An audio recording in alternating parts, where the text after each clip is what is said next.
Hello, everybody. It is Enlightened Up with Craig Shoemaker. That would be me, definitely not the female that you see. Although some of you might be listening.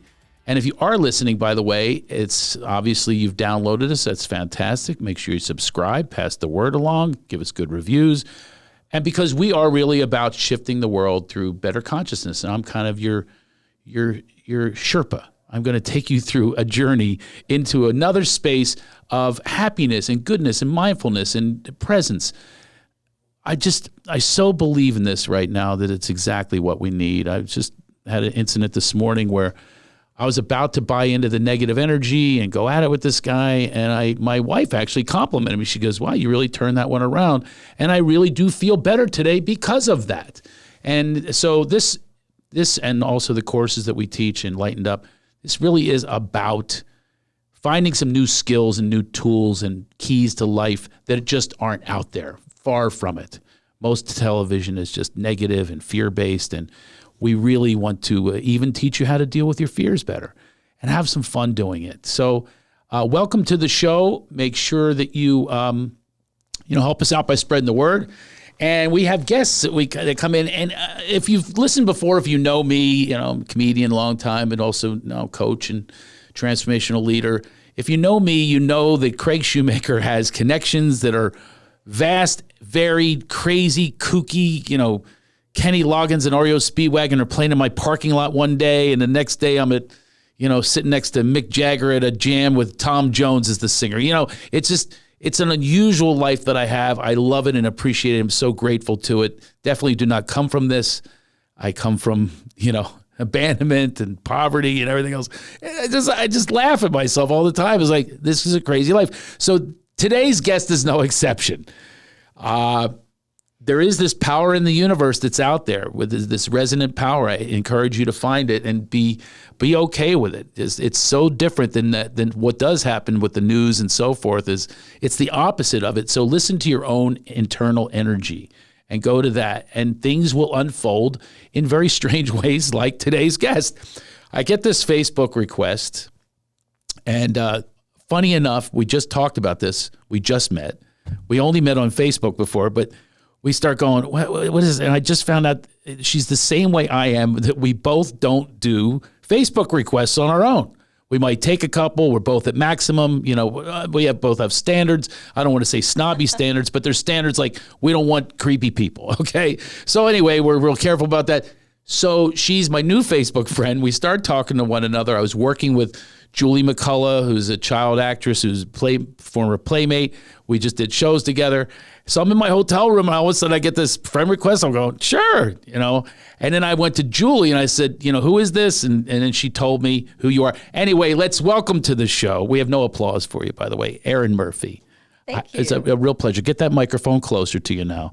All right. So I know you're very familiar. Closer to the mic. Either way. And by the way, she's here with her dog, who's literally the best dog I've ever seen, and only 3 months old, right? 3 months old. So that's why I scooted away from the mic to get by the puppy, but he's so good. He's been great. He's beyond good. He should be chewing my shoes right now. I know. And no one can see him. The cameras it doesn't even matter if they're watching on camera right now. They still can't see the dog. Oh, he's too low? All right. Well, we'll pull him up. Maybe he'll get... It's fine. He might get needy. He might go on your lap eventually. I want him on my lap. Our dog passed away this year during COVID. And I lost a dog during COVID too. You did? I did. So this is...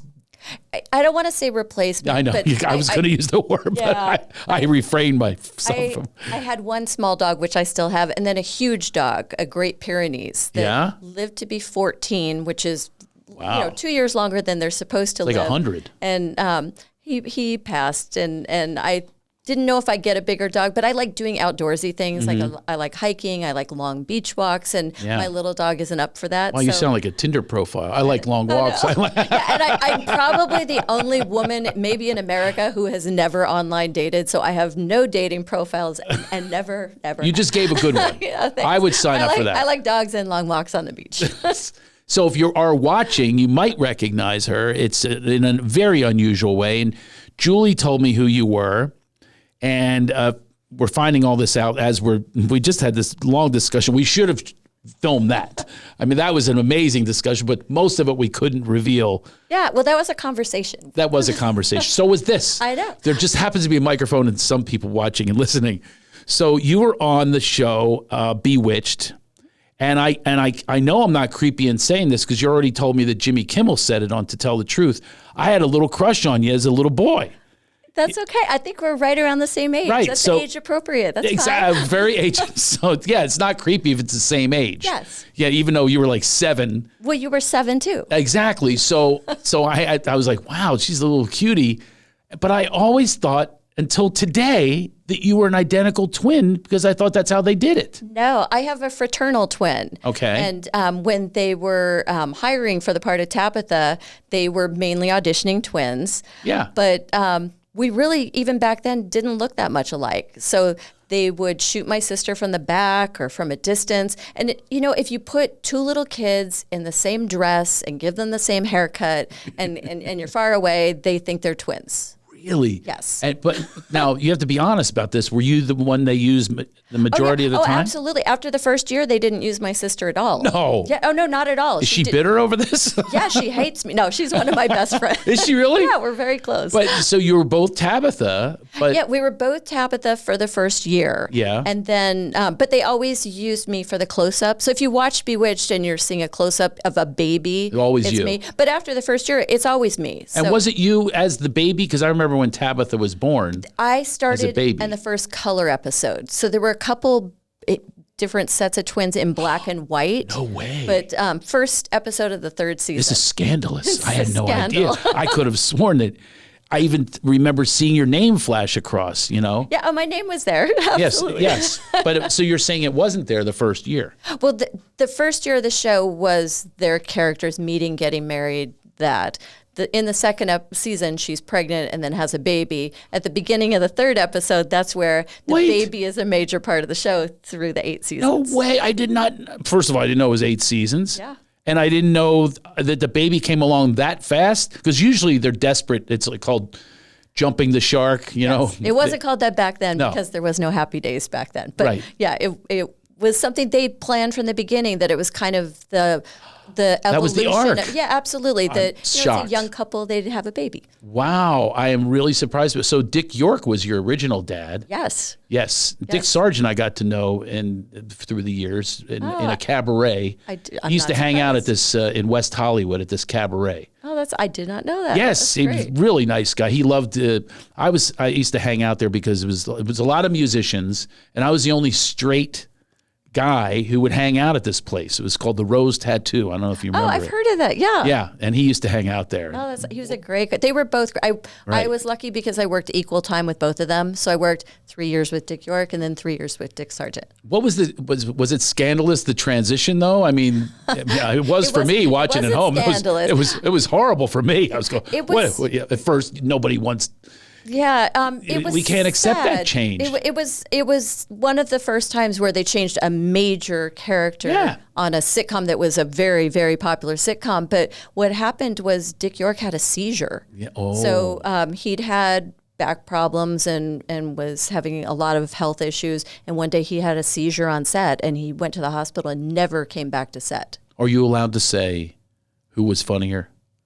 Well, I'm allowed to. I don't know if I'm going to. I'm a grown-up. I have free will. I know. I think meant that- allowed in your own consciousness. Yes, I could say who's funnier. I won't say who I liked better because Okay. they're both great people. You like I them for love different them reasons both. anyway, yes. I think they were funny in different ways. I Okay. think Dick York. I bought them more as a couple. Like it was more Yeah. believable to me. Dick Well, Sargent. It was a little louder and maybe an angrier Darren, but they played the characters so differently. They did, yeah. Yeah, and one thing that's interesting is most people say that Dick York is their favorite Darren, but people who started watching it later, like kids who started watching it on Nick Yeah. at Night or something, they started with Dick Sargent. So whichever Darren you started with is your favorite. Like Yeah. like James Bond. I grew up and Sean Connery. was my James Bond. And he's That was the only James Bond. Live and Let Die. Oh no, that's not true. Roger Moore was the first one I ever saw. So Roger Moore was my James Bond. Okay. And then I saw Sean Connery. I was like, oh well, Sean Connery is James Bond. So I think whoever you see first. I think that's an interesting point. Yeah, I never thought about that. And Sean Connery would be, a good analogy. It's your comfort. It's your comfort level. I mean, and a lot of shows did do that though. They didn't necessarily call the character the same, but it was the replacement. Yeah, like Three's Company when they brought in Don Knotts and he was not Mr. Mr. Furley. Roper. He was it Mr. Furley? He was Mr. Furley, and the other one was Mr. Roper. Mr. Roper, but Yeah. they had their own series.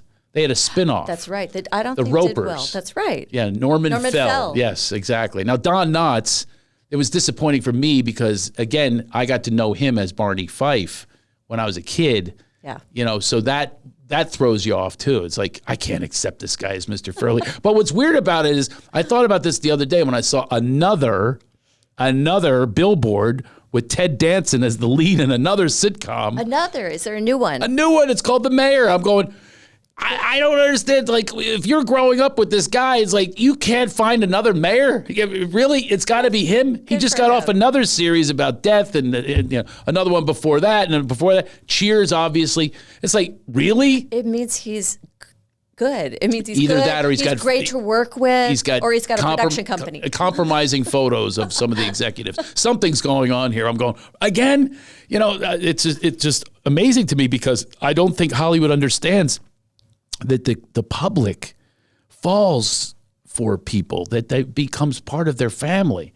Now, I told you the story about the reason you were part of my family was Paul Lynde was Uncle Arthur, and he was my mom's crush, had a crush on him. My dad left when I was born, so I always wanted a dad, but more than that, I wanted a husband for my mom, and I'd fix her up, and I wrote letters to Paul Lynde to say, you've got to meet my mother. You will unconfirm as a bachelor, because they called him a confirmed bachelor in Parade magazine. He was America's favorite bachelor, Paul Lynde. Was he really called that? Yes. Oh, that's a riot. Yes. And he went with that? Yeah. I mean, even you at 7 knew he was gay. I'm sure. Yeah. I did not know that. My mom didn't know it. Did he write back? A lot of people don't. People think that Liberace, a lot of women love Same Liberace. thing. She called him flamboyant. We had to talk about this the other day, and we were laughing about it. Her crushes were Tab Hunter, Rock Hudson, Richard Chamberlain, I sense and a trend. Paul Lynde. There's a trend here. Oh, she has a type. What? You hear that, Mom? Erin says you have a type, and your type is not right for you, Mom. Okay, they're not. And he never, he never wrote me back. I was very disappointed. But I'm so Whoopi, sorry. you know, I'm friends with Whoopi Goldberg, and I was on Hollywood Squares a bunch of times. She would let me go into the center square because my dream was we would be the first father and son team on the Hollywood Squares. Okay, I love this story. I thought he would adopt me. Yes, of course he would have. And, you know, right? And he would marry my mom. I sent her photo to him. I said, you should meet. Oh, look at You this. should have sent your photo. That's what. Might have gotten a response. Wow. Yes. The adult me might have. But I was heartbroken that he didn't write back. But so Whoopi would let me go on commercial breaks. She was the center square. You know, he was always center square. I knew him for that even more than Bewitched.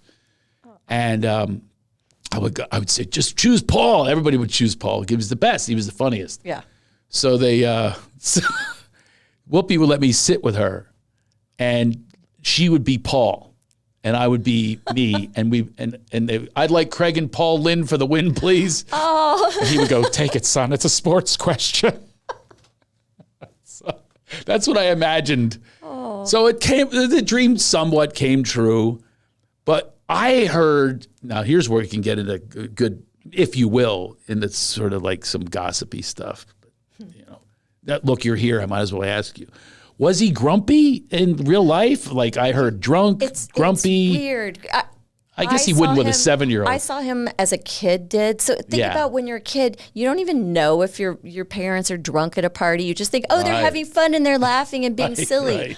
Right. You don't get alcoholic. You don't get any of that. You don't think that. He was always nice to me. So I've heard lots of stories about he hated kids. He was always nice to me, but he was also always kind of on. He was kind of like Robin Williams, where he was funny. No way. I thought he was hilarious. That's surprising to me. I had heard some stories about him, how just bitter, you know. I've heard the same thing from a lot of people, and people who worked with him on shows after Bewitched have said, he was then awful. he would do Q&As with fans, and he was mean to them. Yeah, I know. Like a woman said to him in a mall, and it goes, how come you're not married? What, do you live in a cave? That's funny. No, there's one, though. He walked on the stage in Cincinnati. Have you ever heard that story? No. and it was next to like a sewage treatment plant. It was like really, really bad. He walks in outdoor and he turns to the crowd and he goes, "Oh my God, it smells like pussy, I think." That's funny too. I know. Those aren't the mean stories. I had heard some mean stories about him. I actually like those. I mean, he was a very smart guy. Here's something I never asked anyone because I don't know anyone who knows him. Is it true that, ironically, she was on the show too, Alice Ghostly, that he took her character and that's when he made it? He didn't talk like that. You're hearing this for the first time? That's so cool. Heard that. Wait, tell me more. I don't get it. Well, look at her. So I'm a comedian, as you know, and we have cadences and we have style. Yes. He took his style from her because she talked like that, right? Yes. Alice Ghostly. Did Samantha, didn't they both have Yes, absolutely. And you know what's funny? I've seen your stand-up. You kind of talk like him too. Well, see, he was my dad.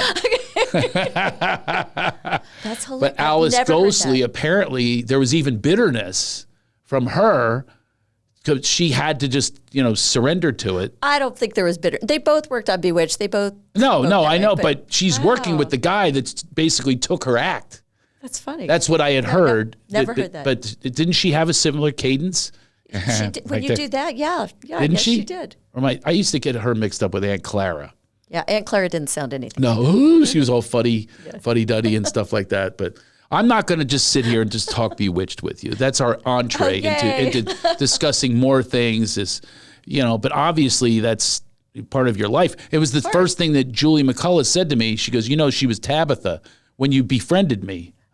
Erin Murphy, it doesn't come up for you. You don't go, what was your sister's name? What's your sister's name? Diane. They never used her name. No way. She You're wasn't right. on the show as much. It was. I don't even know the name Diane, and I'm a big trivia freak. Yeah. They really did. That's illegal what they did. You have to have twins. No, you don't. Well, yes, you do. The one thing they did that was illegal is that there were child labor laws. As a baby, you're only allowed to work a certain number of hours. Exactly. That's why they bring the twin in. But what they would do, since we did look different, and since my sister would cry whenever they brought her on set, they would say, "Okay, it's time to bring Diane in," and they would bring me off the set and then bring me back on the set. I don't think they could do that today, but... Please tell me this is the only show you told that story on. I want an exclusive. You probably told that story. I don't know if I have or not. But that is unbelievable for anyone that's ever watched that show. That is a classic story. I have a large lawsuit. No, I don't. Wow. So, yeah, that is that. I knew it was. That's why they have twins, because of the hours. You can only go, and they have to have a teacher. You had to have an on-set teacher, because I've been around these sets where they take the kids in the other room and they're supposed to be. Did you miss school because of this? Like, you didn't have classmates? I thought you were saying, did I miss it? Like, I wished I'd been there. Yes, I didn't miss it because I didn't know it was there. So does that make sense? I mean, it makes sense a little bit, but when you get to the high school years, you want to go to a prom, but you ended up not being in the business. So I was enrolled in public school or private school because they had to send the homework to the set. Yeah. And then on days I wasn't filming, I'd go to regular school. You did? Yeah, so say I was filming, I was working 3 days or 4 days out of a 5-day week, I'd go back to school on the days I wasn't filming. So it was fun. It was a good balance. And I was doing a show a few years ago, and my elementary school from first grade came to the taping, and she said, she had stories that I didn't remember because I was small. She said, the whole class would walk outside and we waved goodbye to you in your limo as you drove away. No. And I thought, I didn't even remember a limo was driving me to the set. Well, that's impressive too. So I had no idea. And you just got rid of your sister. Geez, because she must have a story herself. I'm going to have her on the But I'm not letting her tell you. I'm going to find her on Facebook. Maybe she'll friend me. I doubt it. Does she live around? She lives in Santa Barbara. Oh, so she's not that far away. Oh, no, she's close. Wow. So you put those years in. Actually, it was like hard labor. It really wasn't hard labor, was it? I loved it. I know there are many child stars who have bad stories. Yeah. I worked with great people. It was a fun show to be on. Didn't become a drug addict. Didn't rob any homes. No. What's wrong with you? Jeez. I'm an underachiever. You are. I'm a little disappointed. No, it was fun. And by being on Bewitched, I've been able to travel around the world. People are nice about the show everywhere. Yeah. It's still on the air. It It's really been on is. in It really is 100 a show countries. that doesn't have, haters. Yeah. It really doesn't. I don't get hate mail. I've only, Right. I mean, even now with social media and, people can be cruel online. 99.9% of people are kind to me. Do I remember correctly? Didn't you do a thing with, she wiggled her nose. Didn't you do it with your hand? I did with my finger. Yeah, your finger. Okay. Did they try to get you to do the? No, they at the beginning when they decided, the first episode, they wanted my character to do magic. They basically came up with that I was a baby witch. I wouldn't have full control of my nose, so that I would use my finger. They thought of this in the writers' room. They must have. Someone came up with it. Oh my goodness!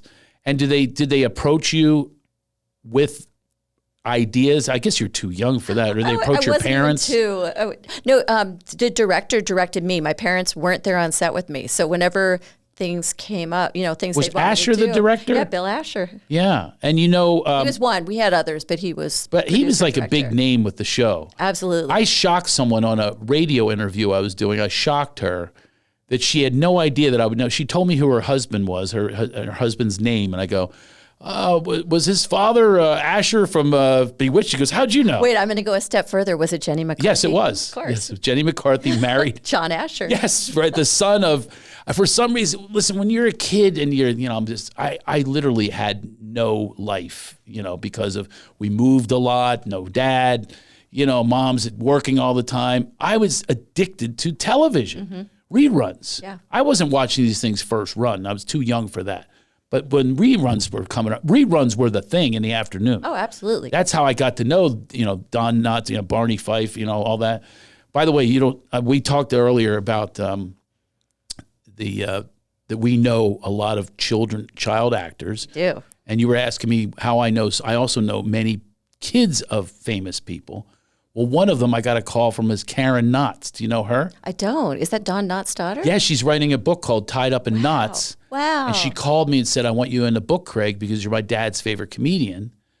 And, because I go way back with him, like weird stuff too. I looped him in Pleasantville. Half the movie's me. Oh, that's great. Yeah. So I had to do him as an old guy.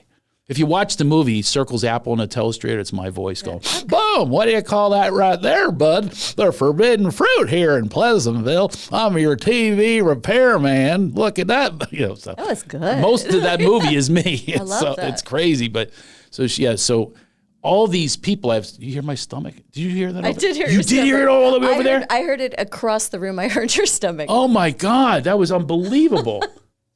Did that make you sick? No, it made me worry for you. That is loud. Yeah, I'd worry for me too. I don't know what the hell's going on here with my belly. We're both around the same age. It's just all this stuff happens. That's the one thing I can't accept. It's like when you're going, no, like golfing, I hit the ball 50 yards less than I used to. But you know what? It's the one thing you have to accept. I can't. It's just a new, different version of yourself, Craig. I won't say surgery. it's improved, but it's a different version. This is your life now. Well, it's nice to hear that you're not a typical Hollywood person, because Hollywood is obsessed with non-acceptance. Would you not say that's true? I think people could be obsessed with that. True. I think Hollywood is a town that kind of values youth and beauty, but I think there are just as many actors and actresses who do kind of age gracefully and do kind of go on and accept their lives. And there are a lot of nice people in this town. You missed our whole backstory about how awful everyone is. There's some great people in this town. We had a lot of people. We have a lot of people that are common friends on Facebook. We do. Including people from Hollywood. Absolutely. Lydia Cornell. Who's awesome. Too Close for Comfort. Yeah. Jennifer Convey.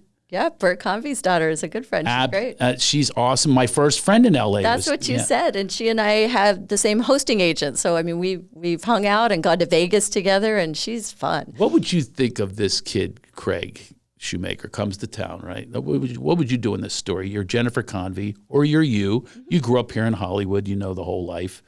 And here's this little criminal from Philadelphia. Oh, you're adding a criminal element. Yeah, I was a criminal. Okay. I was a bit of, growing up, I was, I have a joke. I say, this is no joke, but it's true. because my dad abandoned. I was a bad kid, and I go bad road. I got arrested when I was 13, and the cop says to me, "How would you like to end up like one of these guys on the poster?" I'm going, "At least he's wanted." Huh. I love that you laughed at that. I love that you love that I wrote to Paul Lynde. I love abandonment jokes. Now I'm getting you. Crowd pleaser. I'm digging you. Thank you. That did it right there. That was the coup de grace. We're already getting to know one another on private messages on Facebook. That one did it, that you laughed at that joke and didn't go, oh. It's not, I don't feel sorry for you. You went right. If you can laugh at yourself, it's one of the greatest things. Exactly. That's what this show is about. We have to laugh at ourselves. Of course. This is something that I've taught all of my kids, that you have no control about how other people act. You have complete control over how you react. You can choose to laugh or cry in almost any situation. In the worst situations, you can go to your room and cry about it, or you can laugh at the absurdity of it. I choose to laugh. So it's like when bad things happen, I mean, whichever child I'm with will look at me and I'll say, I guess we're gonna laugh. And you choose. It's your life. I teach it. This is part of my coaching. I actually have a guy I'm working with right now. He's a client. I said, write down your failures. Actually, someone who just started with Laughter Heals, our foundation. I said, she wants to be a comedian too. I said, write down your failures. No one's interested in your successes. Mm-hmm. As a matter of fact, it's going to bring envy, jealousy, resentment. That's what, if you're bragging about what's on your walls or your Picassos and stuff, do you think anybody's going, oh, this is great. I'm having the greatest time. Looking at things you have that I don't. Yeah. Do you know how you learn? By failing. Yes. That's the only way you can learn. The only way is to, and we're so obsessed with winning. I was talking to you earlier about my surrender today. I had a big surrender. It's the greatest victory because my insides felt victorious because of letting go. Yeah, I now no longer have anxiety. Yeah, you hold all the stress inside and you worry about, it's hard as a parent and I'm empathetic. I worry about other people, but I don't take it home with me. Right. I can compartmentalize and think, okay, this bad thing might be happening. You got to put it in a box because the rest of your life can't be influenced by something bad that's happening. No. So you have to let it go. And if you can truly just let it go and live your life, you're going to be a happier person. Let it go, let it go. Isn't that a song from one of my daughter's favorite films? Yes. I should listen to those films more often instead of turning her down for some of these things that she watches. I got The Little Mermaid and the snow. Oh, jeez. Yep. I have to do this now because I have a 7-year-old daughter at my age, so I'm reliving. You know how I parent, though, is I give them what I longed for. Mm-hmm. If I was feeling that way about being wanted, I was longing to be wanted. And so if anything, they're going to be in therapy going, my dad with the I love yous. Oh, I'm sick of it. No, they won't. He bit my cheek off because he thought I was so cute. This is what they're going to be in therapy. Where I'm in therapy going, oh, my dad, my mom, all that kind of stuff. But so I'm really just intrigued by how you turned out, because obviously we all know the stories of the child actors. Mm-hmm. Can I reveal, we'll edit it out if you say no. No, you don't. That you have a Facebook group? We do have a Facebook group that I won't say the name of, but it's a private Facebook group of kid actors. And we set it up maybe 7 years ago. So, and it's all kid actors from old TV shows and films. I want to be in this group. This is fascinating. You know what? Awesome. I acted in plays when I was little.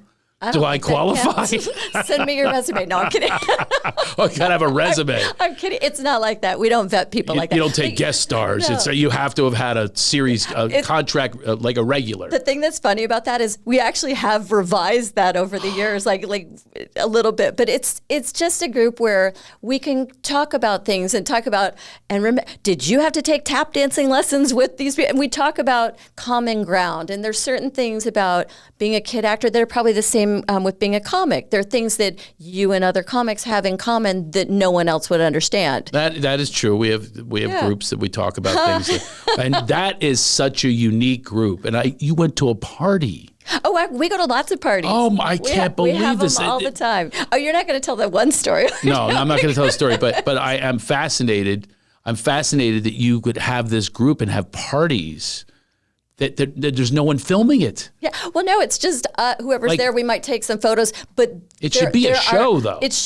Parts of it should be a show. Yeah. I don't think it will be a show. But the point of the whole thing is that it's a place where we can go, we can say anything, and it's not going to end up in a tabloid. And it's kind of, you know what I mean? Right. It's not like therapy. It's definitely. Well, by the way, these days it won't anyway, because nobody cares. Because there's the new child actors. That is true. Though you must feel such empathy for some of them that go down these roads of even death. I do, and that's kid actors. Back from the beginning, there have been issues, but I don't feel sorry for the kid actors now. I don't think that's the right way to say it. I think they have more exposure than we did. Right. I mean, when I was a child actor, and then when I was a teen, and there was no TMZ. There was no TMZ. If there were paparazzi, they weren't like they are now. They might be in front of a movie theater where you're going to a premiere. They weren't, it's at Starbucks coming to talk to you. But and also everybody has a camera. So I mean, if you're at a party, anyone can pull out a camera and record you doing whatever foolish thing you're doing. Paparazzi must be out of business now. People are doing their own selfies. Hey, let me take that for you. It's ridiculous. So I think the things for kid actors, it's as hard for other any kids these days. Like your kids are out there and they could do something that's embarrassing that then. Once it's on the internet, I tell my kids, once it's on the internet, it's out there forever. So kind of put some thought into what you're posting. The failures and things like that, though, as you were saying, it makes us stronger. Oh, absolutely. Yeah, but it's reversed. The image is reversed when people in the public are watching celebrities. It's kind of reversed. And they think this is success, and you all know that it's not. Yeah, you've been to those spaces. People like to see someone fail, and that's one of the things that I mean, it says more about society than it does about actors or kid actors that, if someone gets in trouble, that's newsworthy. It's not newsworthy if I'm going to a Little League game or I'm PTA president. No one cares about that. They want to see the failures. And I think they'd like to see, maybe someone knocked off a pedestal a little bit. Yeah, exactly. Well, it's the way it's somewhat human nature, but I believe in our show it's called Enlightened Up, and really it's about our true human nature isn't like this. That's what's unusual about Hollywood has created something that's not real. That's why it's called Tinseltown. Yep. It's about the image. It's all about the glitz. The glitz and the glimmer and all of that, which is phony.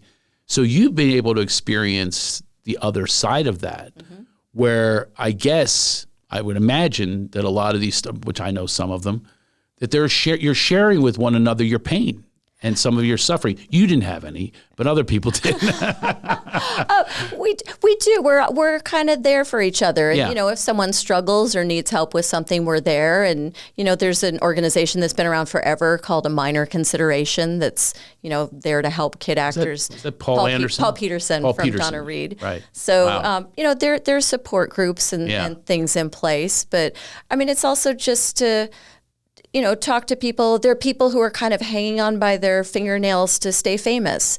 And I've told everyone that fame isn't a goal. Fame isn't something that you want. If you want to be an actor because you love acting or comedy or whatever, that's something. I mean, have a real goal. Being famous it's nothing. Yeah, if anyone's thinking about being famous who's listening or watching this show, trust two people that can tell you there is no glory in fame. Yeah. Oh no, the fame. There's no sustainability, scalability. There's no presence, awareness. It's just you're constantly seeking other people's approval, literally. Absolutely. Other people's approval. No, and I think we talked about when we were texting, it's even the word fan. It's something I feel so uncomfortable with. Same here, I feel just saying that I have fans, or so I don't ever try never to use that word, because I think it implies like fanning the flames of our egos. Like, what does fan mean if it's not that? But I mean, I appreciate people who love the TV show. If people love Bewitched and want to talk about that, I'm happy to do that. And I'm nice to everyone when I'm still doing podcasts talking about something I did when I was a kid. And it's all good, but you can't let it go to your head. I feel lucky. I was lucky to be on a TV show that people love. And other people were, and they took a different route though, because they continued down. That's what I'm trying to express to people is I've been to the top too. I mean, and what is it worth today? It's worth looking at my article here, and it's how many photographs is that? 10 photographs in the New York Times Sunday section calling me a sitcom waiting to happen. Like from the 1920s. Yeah, exactly. Like. It's like sepia tone. Like the cover story is George Custer. It's like from the Civil War. So what is it worth? What does it mean? It doesn't mean anything. Yeah. I was recently in the New York Times for a failure. Yeah. Last week, someone goes, "Hey, look at this." It was about me on the Magic Johnson show, that I was the sidekick who was fired in the middle of the show. That's what the New York Times article said last week. So which am I, the sitcom waiting to happen? It's just a matter of... You're a human, and it's all part of your life. And that's what I try to say to kid actors and anyone else. Do what you love to do. If you still want to be in the entertainment business, and maybe you're not booking commercials or TV shows or whatever, find something else to do in that same category. I mean, I've went to school, have done everything in the entertainment business because I feel more at home in that genre than anything else. Right. So, I mean, I've worked in stunts and casting and a little radio and a little bit of everything. And I do voiceovers and I still act a little because I love the business. But if I weren't getting jobs on my own through people I've worked with a million years, I would go out which I've done.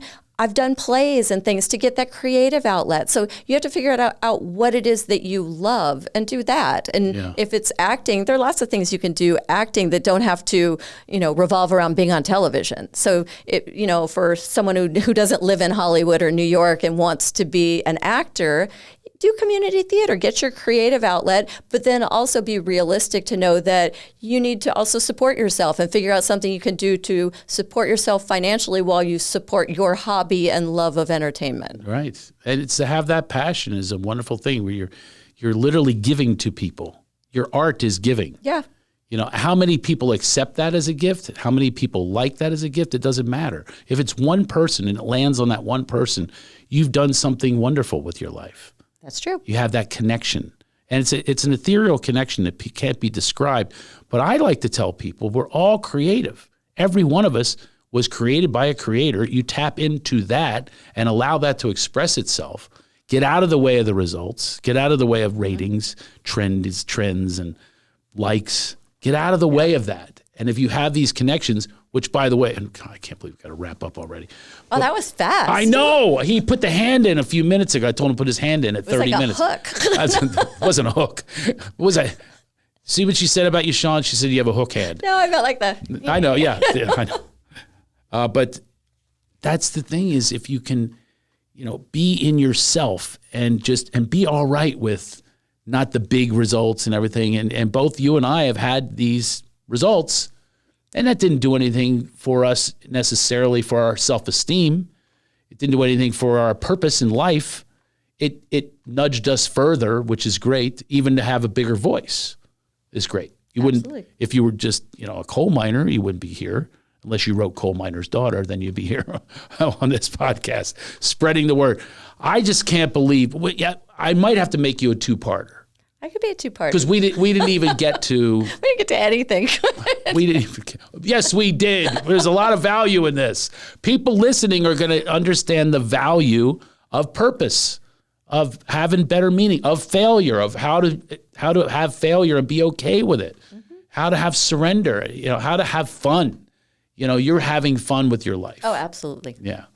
And we didn't even get into... You've also done well outside of the business. Yeah. Investing, right? Yeah.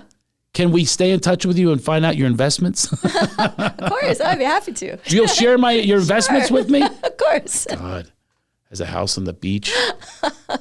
Yes, Erin Murphy's done well. Little Tabitha. Who knew? Who knew that until we just met? But you never know. This is a message for everyone. You just don't know how. If you stay in a good self, in a good place, in the light, other light will come to you, like you did by asking to be a friend, which you've never done before. So not me. I just popped up there and you went, this guy, you never heard of me before. Up. You kept, I shouldn't say this. I didn't even know who he was. Yeah, no, Sorry, Craig. No, I like that you said that. I like that better. Yeah, no, but you kept coming back through the news feed, and then you were there with a friend of mine with your photo right there. And I thought, okay. He seems like a nice guy. No, but sometimes was there any of that? Yeah, you look like a nice guy. No, but sometimes you just. I had a year where I said yes to every business opportunity that came around and things like that, and it ended up being a really interesting, fun year because I was saying no to things like, oh, I don't want to do that. That's silly.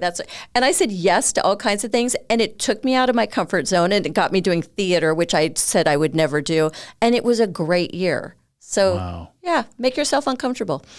Yeah, that's a.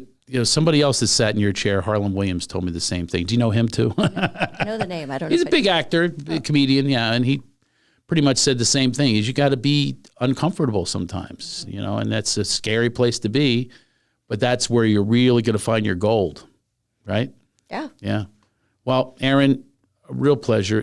Are you on social media that you want to put out there? Yeah, I'm so easy to find. If anyone wants to find me, just Google me. I'm on every media platform. It's an easy name to remember, too. Erin Murphy. I still remember what the credit looked like on Bewitched. My God, what a pleasure. Well, by the way, folks, I'll fill you in next episode about what we talk about. We talked for an hour while things were being set up here. Gordon couldn't make it, so we had Sean and Kara came in and set up the studio for us. Hopefully this turned out okay. But yeah, we just talked and chatted. You're like one of those people that it could go on and on. Yep. I think you've been here for hours now, and it's been fine. And the dog is unbelievable. They say a dog is a reflection of their owner. That's how gypsies can tell. And apparently you are lazy No, I'm comfortable. and like to nap and comfortable in any situation. You're on to me. You could be. I'm on to you. You could be on a floor. You could be on a couch. You could be petted by anyone. Wow. Episode 2, ladies and gentlemen. We'll find out who pet her in episode 2. Well, thank you, Erin. Thanks for being here. And I just look forward. Let's have a friendship. You're not that far away, right? Yeah, we're close. More than Facebook, all right? Maybe we'll get all of our common friends on Facebook and have a party. That'd be fun. That would be kind of fun. So anyway, I hope you all enjoyed our episode of Enlightened Up with Craig Shoemaker, your host here. With Erin Murphy was our guest today. And just remember, when you're approaching life and they're feeding you darkness and they're feeding you fear, take a step back and just take a pause and think, what's this really about? And every single time you take that pause and breathe, you will realize the scam that's going on out there, that misery does love company, and you will realize that it's not a place that you want to go. You want to gravitate to, go to the light, go to your source, go to your highest energy, your highest self. Go there. Trust that you're going to be okay there. And it is uncomfortable to be there. It's uncomfortable because we haven't been taught that. We don't know that. We know shame. We know terror. We know suffering. We know that well. At least I certainly do. And a lot of people do. So if you are in pain, please know that there's another side to that pain. And that is enlightenment. And that is laughter. And that is joy. All right? So just remember, as I always say, enlighten the fuck up, will you? See you next time.